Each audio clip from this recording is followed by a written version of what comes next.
So I got this package sent in from Jared in my Discord. He said he had a whole bunch of part boards on hand. He didn't need them anymore, and he offered to send them my way. And he was really kind to actually pay for all the shipping and stuff. I wanted to reimburse him in a way, but he just said not to worry about it. So I'm really appreciative. Let's see what he sent over. He mentioned he had a couple of Super Nintendo boards, so I know that's in here. And then he said he was going to send some more stuff as well, so I'm curious to see what he might have sent. I need to cut that.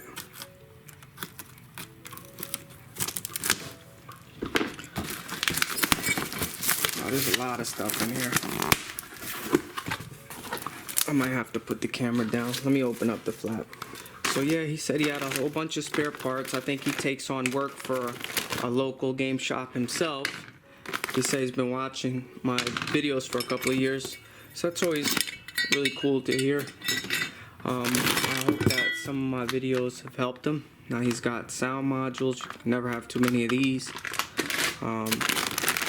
got pin connectors. These, you can't have too many of these either. They usually corrode and you need them. Let's see, more cartridge eject ports, controller ports, power switches. I like how he sorted everything in bags. It's convenient. Just this, more modules. I'll have to take these apart soon. But yeah, it looks like this is actually an NES AV and power port. So yeah, I recognize that. More heat sinks. Some of this stuff is gonna go into my parts bins. I'm looking actually for boards. Okay, so this is an N64 board. I don't work on these too often on my channel.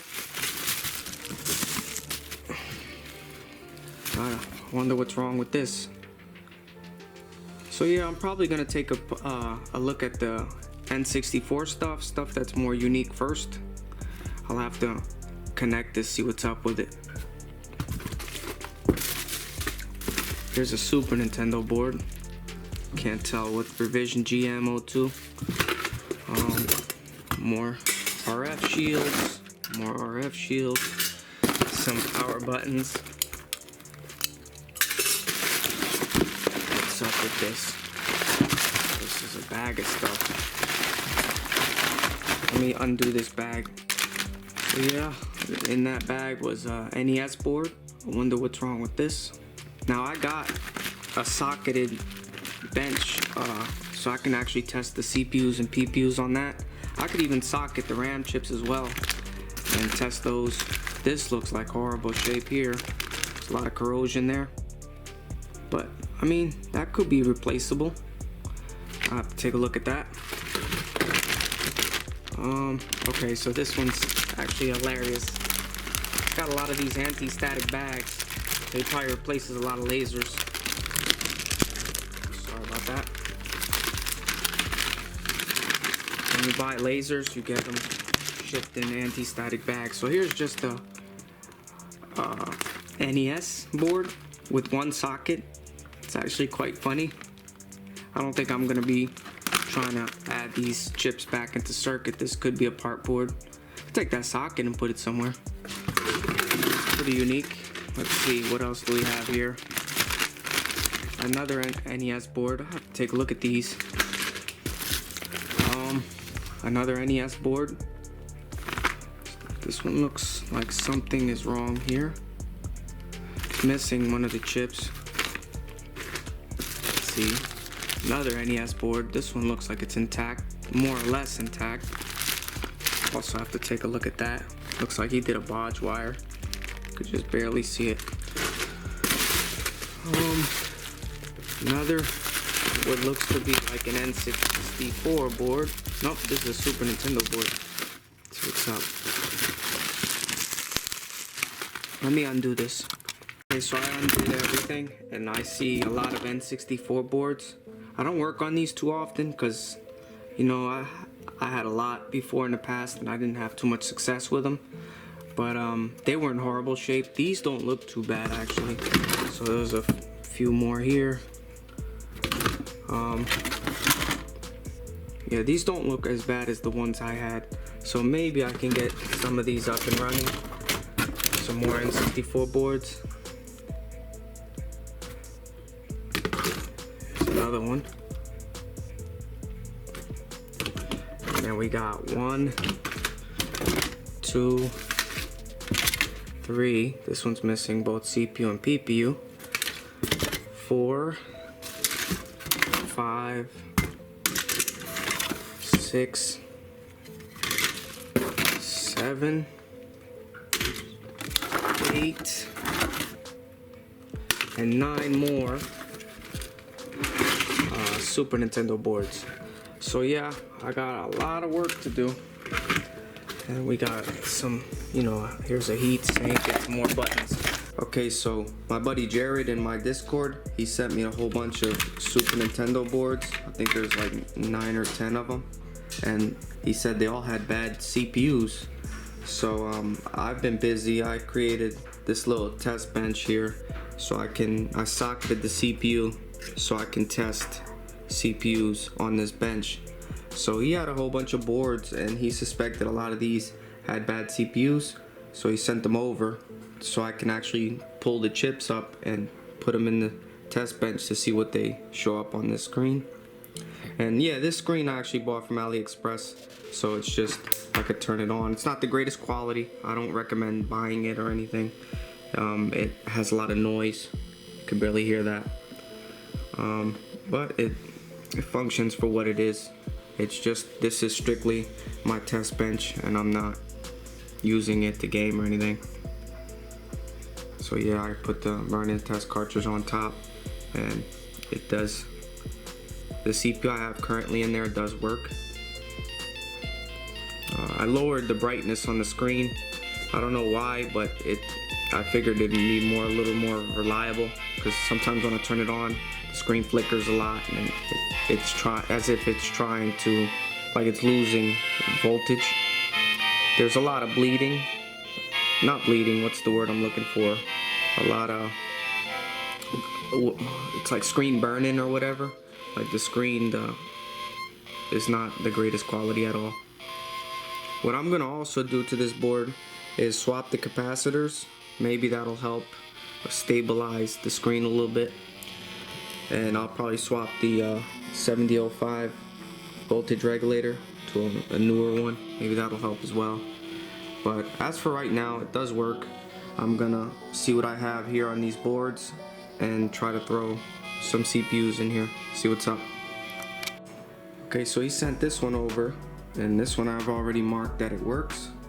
I'm just gonna double check it before I let me plug up the controller. Okay, so here's the first one. I've already tested all of these and this one seems to work just fine. I've already marked it, so I just want to double check it one last time.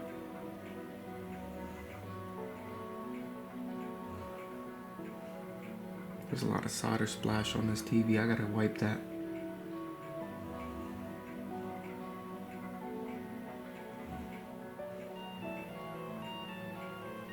Yeah, it seems to be working. Let me try it with the game. Star Fox. The cartridge connector could be a little dirty. In this case, it does work. See what the game shows up. It doesn't need capacitors. In fact, I think he swapped the capacitors already. Alright. So yeah, he actually swapped a ceramic cap there. And let me just double check what he did. And yeah, he swapped some ceramic caps in there. I've never seen that before, but it does work. It's probably more reliable actually. He's got more. I'm not sure if those are ceramic cap as well, but they're not the ones. They're not the SMD caps that are on like the original style. So yeah, this console seems to be working. One last game just to be super certain.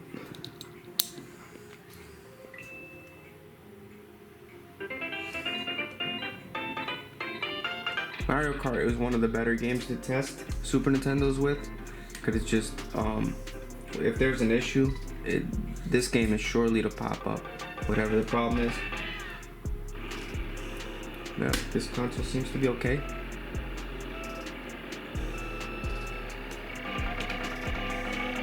Yeah, it's working. So it's not much of a fix, but this one's working. On to the next board. Okay, so now I got this board. Now this is a later revision. RGB02 has a more modern circuitry, CPU B, and usually these don't go bad. So when I see these boards, I tend to think that the CPU is good and there's another issue on the board. And I've had this issue in the past. This gives me a black screen, and this same issue in the past, I think I showed it on my channel before, but in this section here of the work RAM, you can just barely see that it's corroded. I don't know, my camera doesn't zoom in that great, but like right there,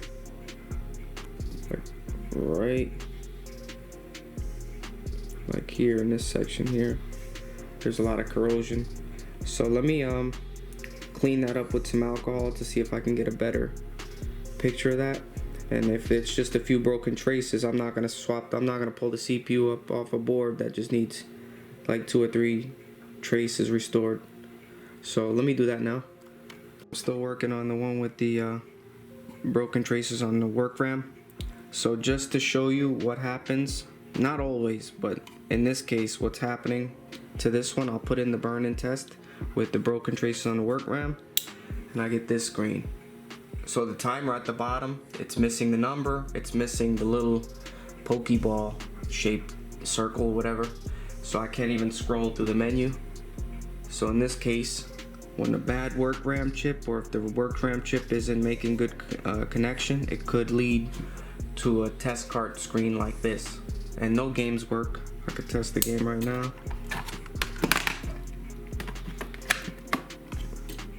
Click it on. No Nintendo, nothing.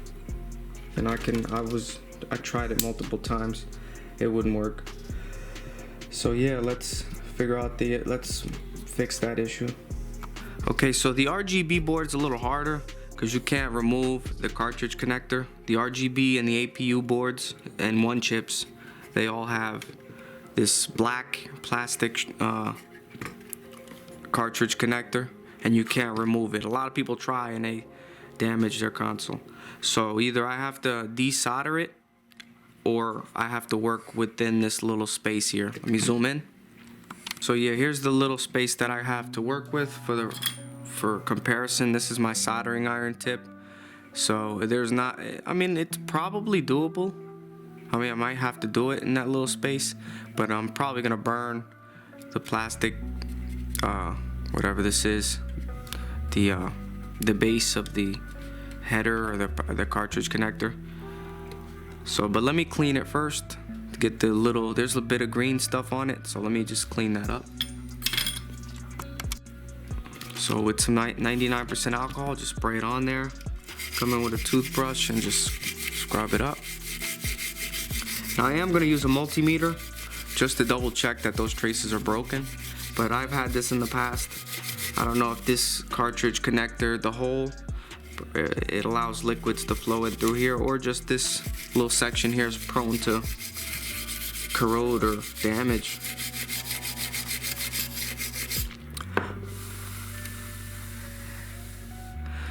Yeah, it doesn't look too good. Let me get it looks like 3, maybe 4 bad traces. Let me get a multimeter. Okay, so I have my multimeter here. Try to use the viewfinder. It's in continuity. So if I touch, let's say, the top of the pin, to the bottom. It works. If I go up here into this via, nothing. So that trace is bad. This trace, oh, it leads over here.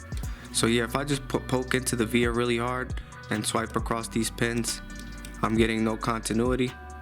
Same thing for this. If I go here really hard and I scratch it, this one might be, nope. So that's another bad trace. This one might be good. Yeah, see, that one's good. So it looks like we have 3 broken traces. Let me double check this one. Yeah, we have 3 broken traces. So what I'm probably gonna do is get some Kynar and try to attach a piece of Kynar to the chip leg here and then feed it through the via and solder it from the other side. Or maybe just a little piece of wire here. I don't know yet. Let me think about it for a second. But yeah, we did find the problem. Let's see if we can fix it. Okay, so I'm just still messing with this. I'm gonna try to scratch up the solder resist a bit to see if I can get some copper exposed here. I think this one was the one that was okay. Let's see this.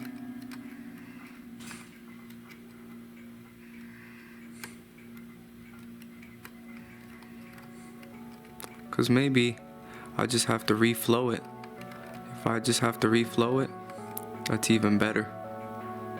Because they don't, I mean, they look bad.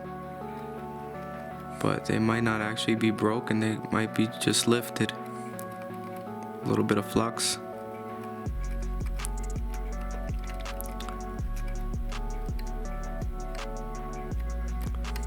I need to get one of those grinding tools that everybody uses.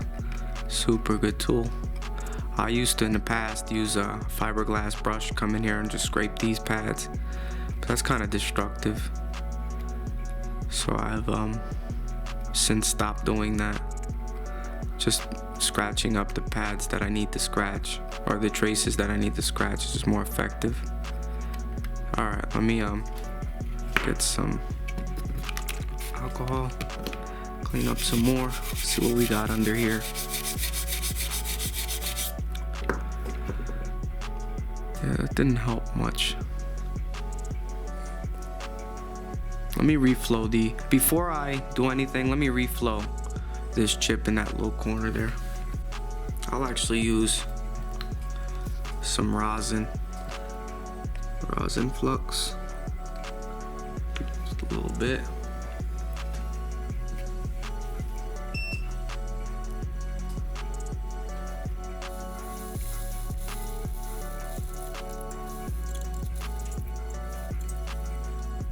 Rosin flux works really well, but it's just sticky. That's the only downfall, that you can't really clean it too well.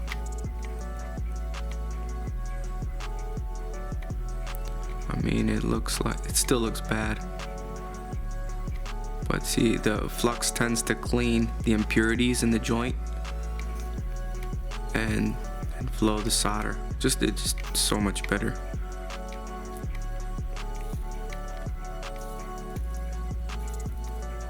Okay. Alright, let me probe with the let me clean it and then probe with the multimeter, see if that did anything. Okay, even after all that, it still did nothing. So I zoomed in as much as I could, and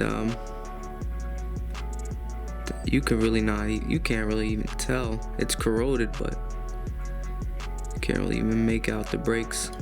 So yeah, let me get some Kynar wire. So now, just to make sure that these vias accept solder, they seem to. What else we got? We got this one. Right.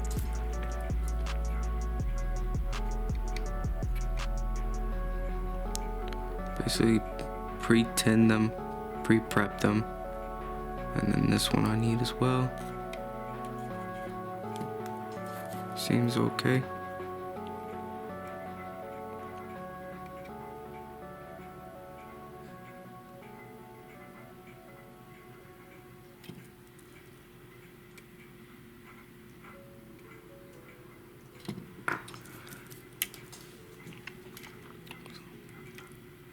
flux.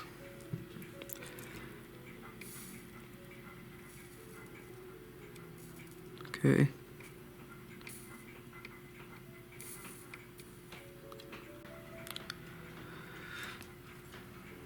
Okay, so I got a piece of kyno. I'm gonna try to feed it into the via there.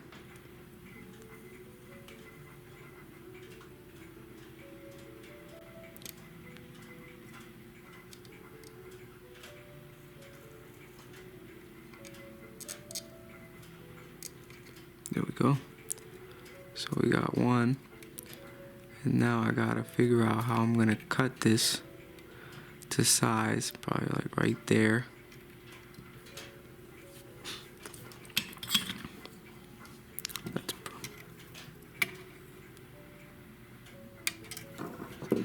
Okay. But now to strip this is tough.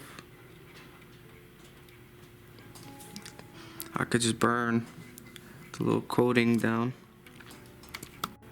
What I'll do is I'm gonna take the coating off to see if I can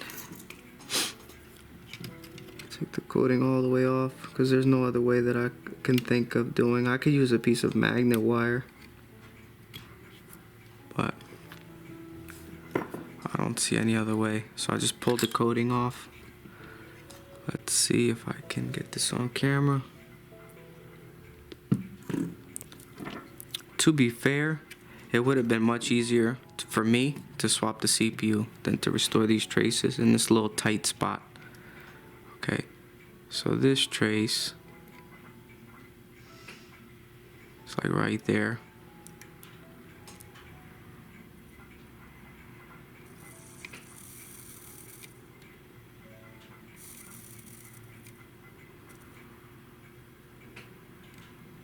Okay, let me see how that looks off camera. It doesn't look too bad. Just add some more flux and tap that down a little more.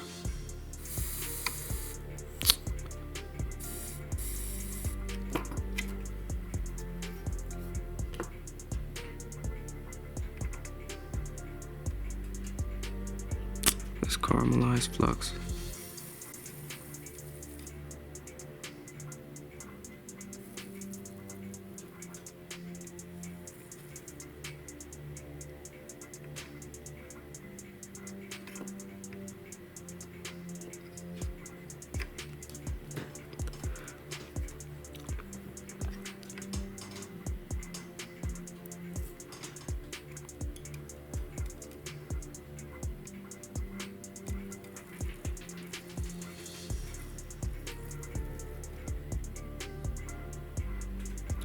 I had it better before.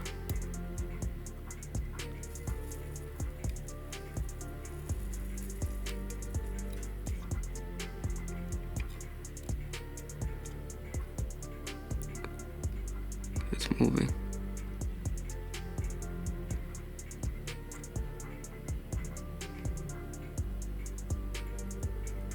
Okay. Okay, so that's one. What I do want to do is come in here and just clip the excess off. Okay, so we got one in. So now let's do the other. Now this time I'm gonna try to keep the coating on this thing, but it's a little tough.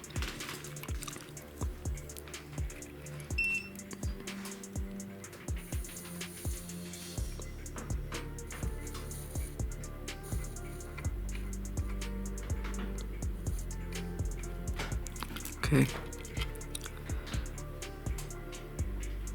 Let's see. Ugh, I could barely see anything.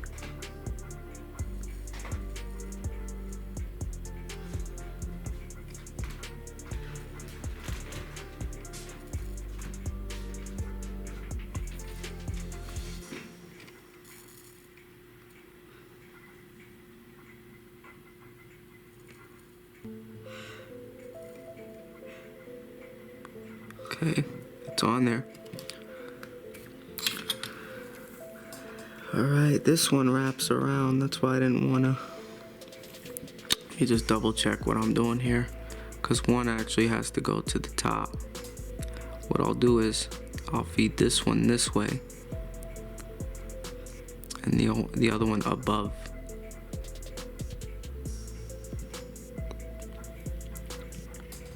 Ugh, how am I gonna do this? This one has this leg goes all the way to this side here, and then I have another one that goes into the middle there. Now that I got this in place,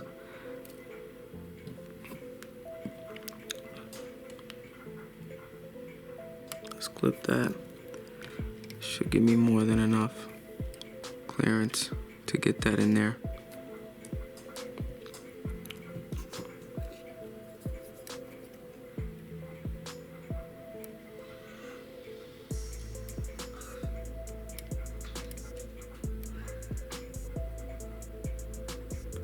Something along these lines.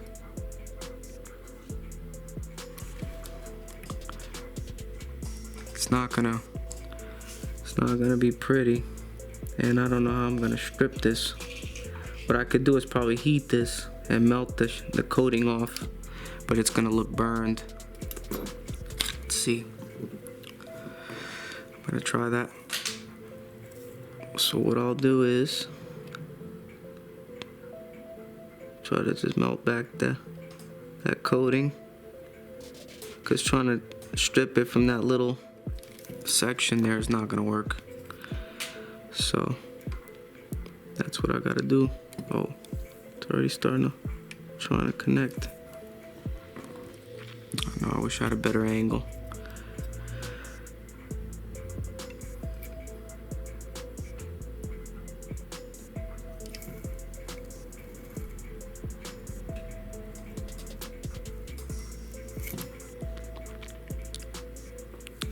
Wait, what I could do is, what am I lifting this for?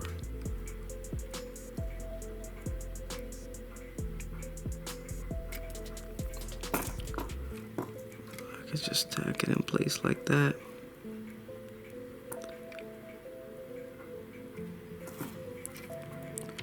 Alright, now I got one more to go. Now keep in mind, I said that it would have been easier to swap the CPU than this, but for the sake of repairing this one, now I gotta do basically the same thing I did for the first one on this last one. Alright. Okay, so what I'm gonna do is I'm gonna try to feed this Kynar wire into this via here.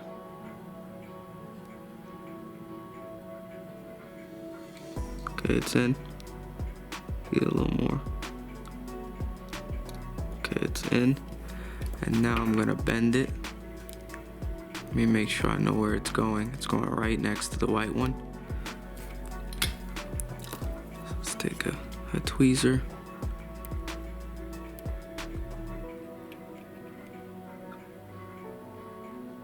Bend it so it doesn't touch anything. Lay it down perfectly over the pin.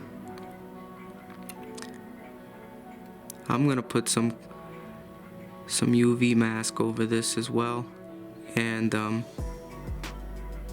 gonna scrub it really well with the toothbrush, just to make sure that these are actually connected well.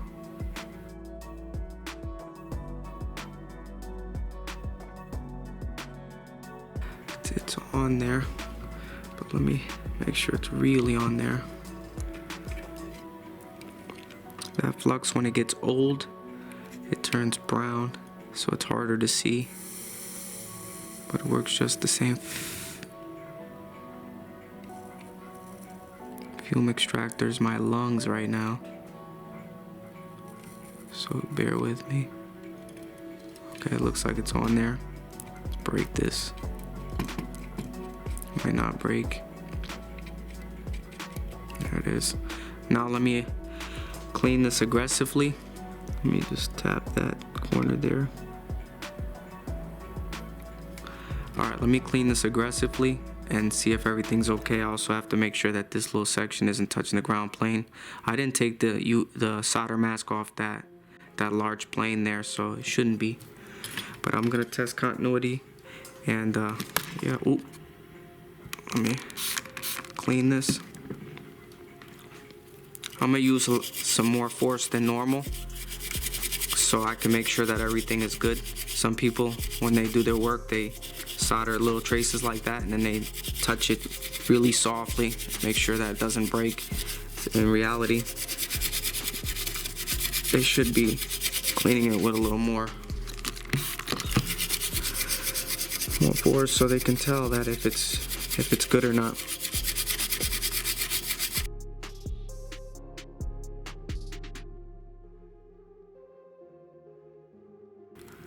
Okay, so I cleaned it up. So we're gonna test some continuity. So from back here, we go here.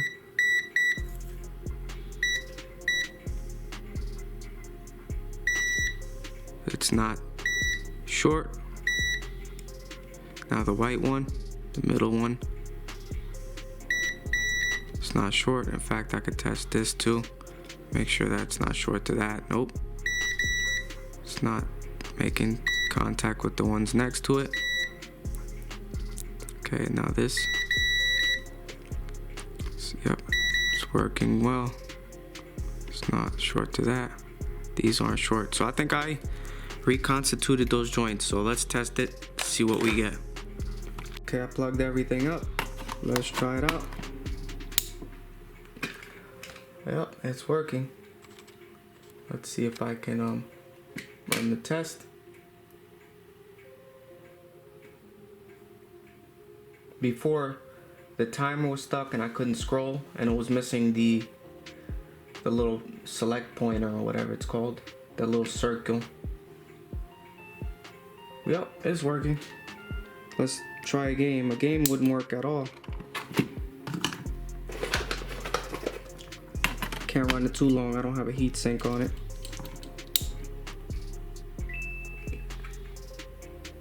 Yep, just a broken trace.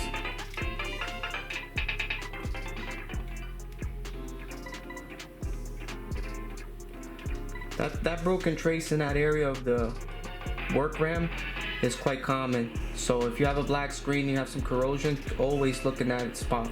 I've had that 3 times already. I don't know why it is. I just know it is. So yeah, this console's working. I'm still not done with it because I'm gonna put some UV paint over those traces to cover that up, and then I'll probably put a heat sink and all that other stuff off camera. Okay, so I got some UV paint, so I'm gonna try to get it on there. Now I don't have an applicator or any way to squeeze this out of here, so I gotta use my finger. And it's like such a tight spot too. Okay. I know it looks horrible, but with a little sponge I should be able to spread it up around.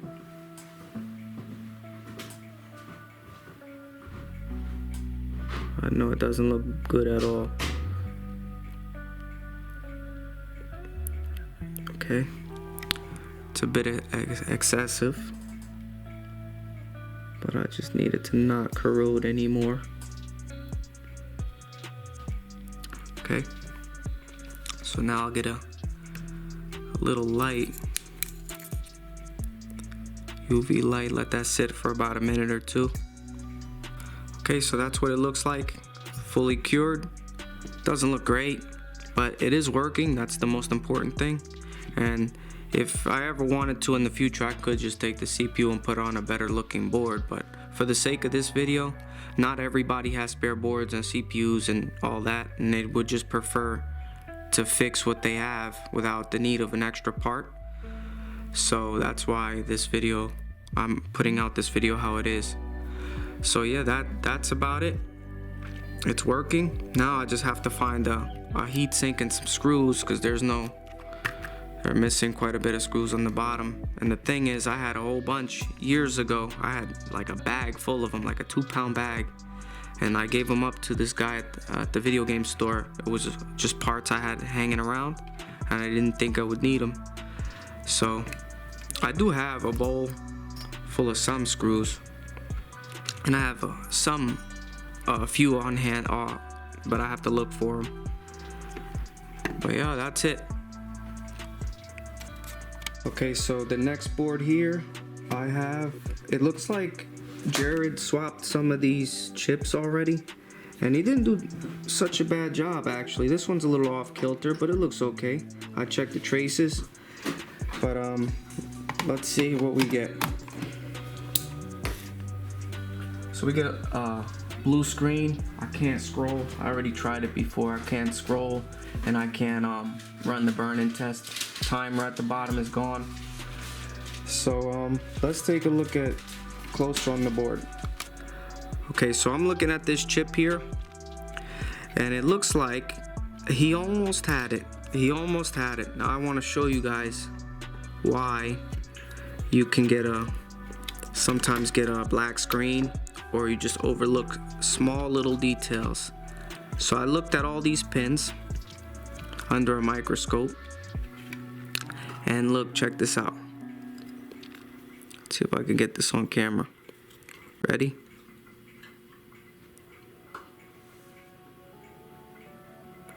The pin is loose. Not only that one, but the one next to it is too. Let me add some flux. He almost had it. I mean, it doesn't mean the chip is good or anything, but I'm willing to bet if I resolder this chip, I'll be able to post the burn-in test and test even further. So I'm gonna just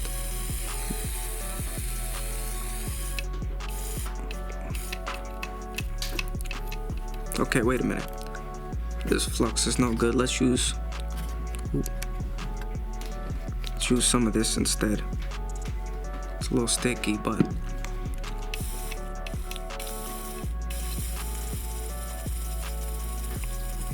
my iron is stuck.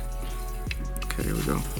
When the iron gets stuck, I don't like to pull at it too hard, because you could bend a pin or tear a trace, or just let it cool off. Let it warm up, and it'll free itself.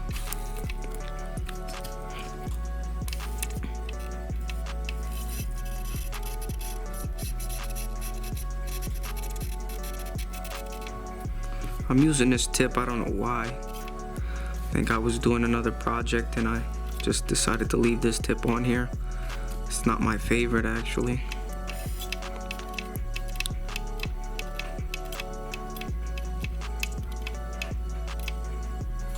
Okay, that side seems to be okay. It was okay.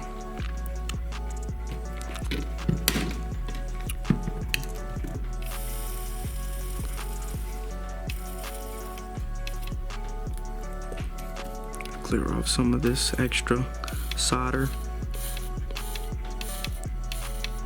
Okay. So here's the side in question.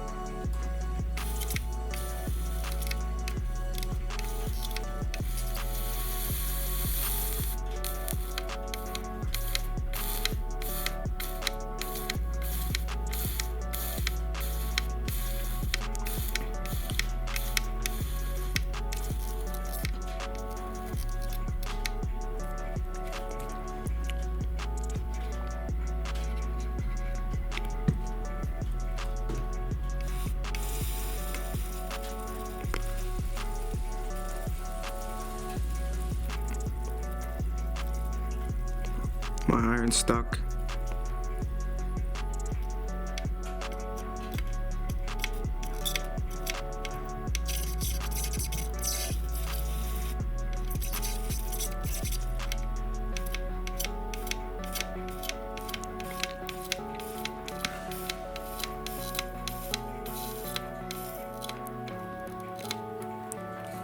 Okay, it's not so bad. I'll check it over later.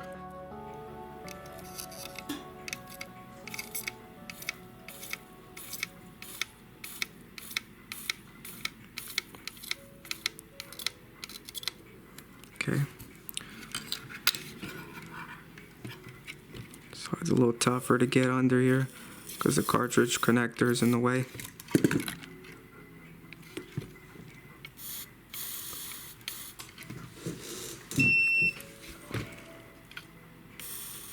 I'll raise the temperature on my iron a bit just to see if it would help.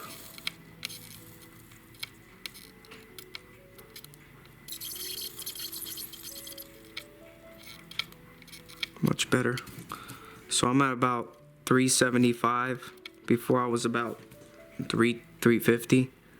So it seems to work a little better at 375 for this tip.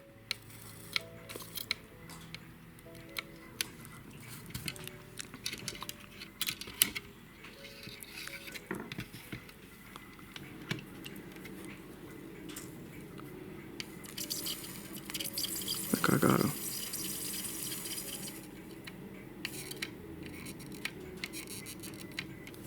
I think I got it all.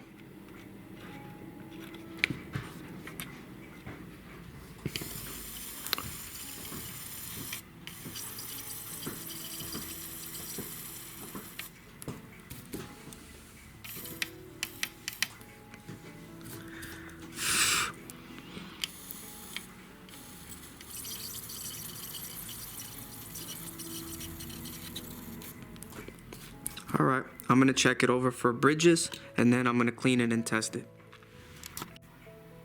Okay, so I reflowed the chip and I'm getting these screens. So I hit the reset and it just shuffles around. So now I have to look, see what I'll see. I'm getting this screen. So not much changed. So let's keep digging.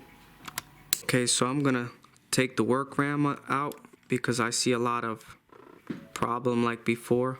Like the last board I fixed also had issues in the back here with the work RAM. And this chip was also replaced by someone, because I see that it's off kilter a bit. But it doesn't look bad, like it would still work, because there's no bridges, no shorts. But it is, as you can see, like over on this side it's shorter. Up here it's higher. Same thing here, it's shorter here and like more space up here. So let me take a look, because I want to look under this chip. So with some flux, I'm going to use some of this flux. I usually don't use this flux, but let's try it. Bring this back. Now I got to be careful I don't burn the cartridge bracket there.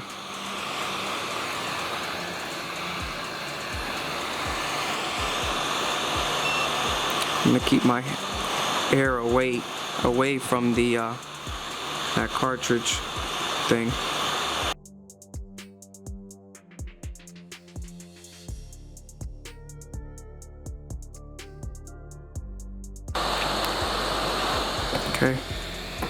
Okay, so I removed the chip. Now let me clean those pads. I don't see anything out of the ordinary though, I gotta be honest. So this might just have a bad CPU. I will put a new RAM on here, hopefully that solves it, but I'm having doubts.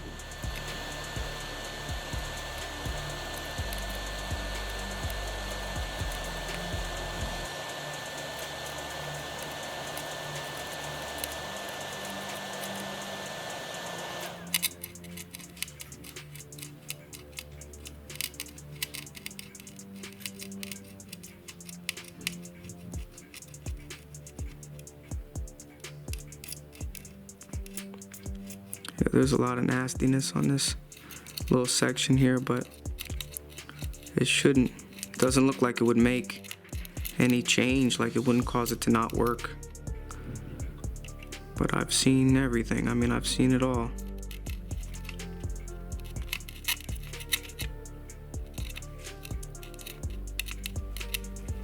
I hate this tip.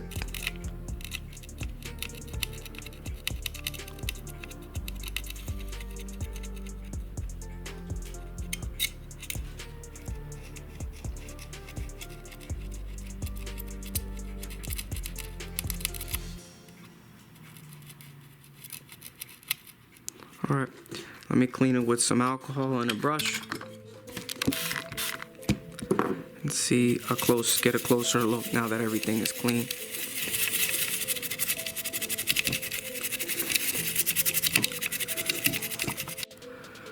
Okay, I didn't find any broken traces, any problems. So what I'm gonna do is I'm gonna put a different work RAM. So now I just gotta figure out how this goes. I think pin 1 is this way. So I just have to line it up and solder it in. So just give me a second. Zoom out for a little bit and zoom in. Okay, right there is good.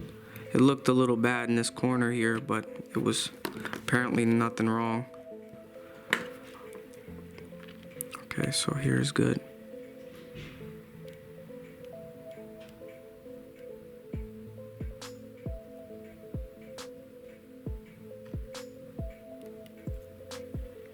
Let me line this up like this. It's easier to see through the viewfinder. Lining up these chips are hard for me.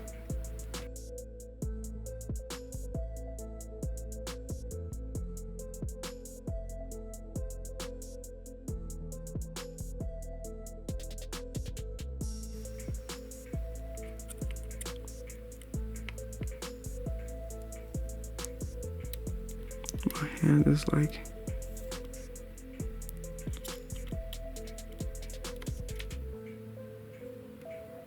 My hand is stuck because the board was a little covered in flux, but I think I got it. Doesn't look horrible. Now let me solder it in.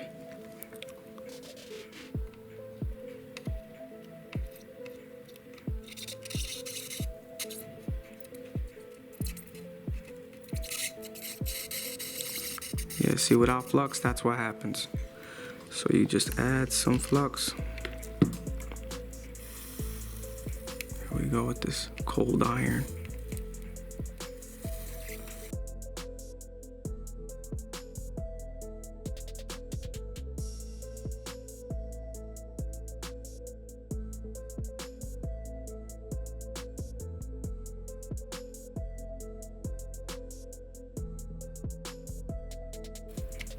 There we go. Now the other side.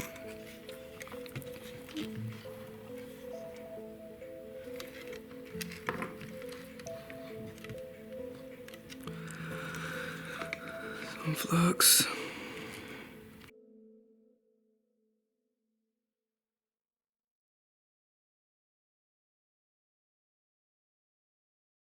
And that's that. And that is that.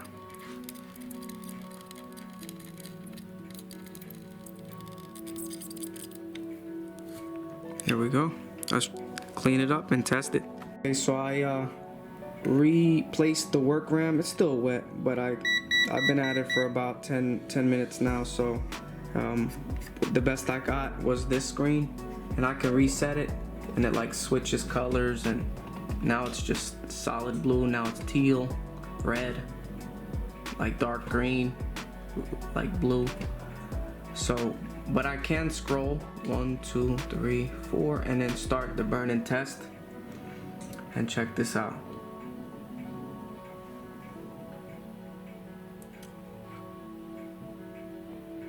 So it seems like the work RAM passed, and then there's 3 fails in the middle of the line. I can't see what the fault is.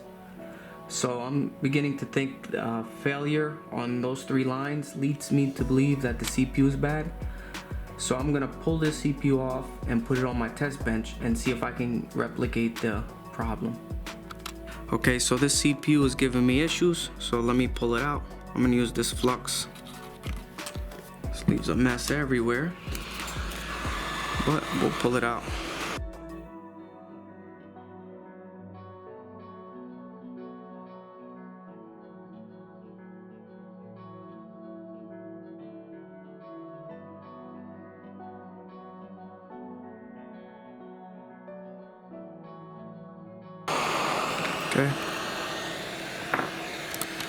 Okay, so I swapped the CPU into my socket, and it just got worse, and I took it out several times. I mean, that's the wrong test. I can still go and do the burn-in test. It's real dark.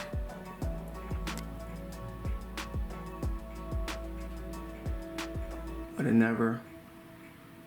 doesn't work right, and it gets me a pink screen. So yeah, it seems like this CPU is bad. So it's giving me a little different image, but that usually doesn't really matter. When the CPU is bad, it'll, like the other console, was flickering around different images as well. So I can probably conclude that this CPU is bad, but I'm gonna put it into a parts box full of bad CPUs. I'm gonna mark it, and I can rule that out because I can put back the other CPU I had in here and it boots right up. So that's that. It looks like we had a bad CPU. Few bad chips here. I'm gonna put the one I just got right into the parts, and then I'll just seal it. Bad chips. On to the next board.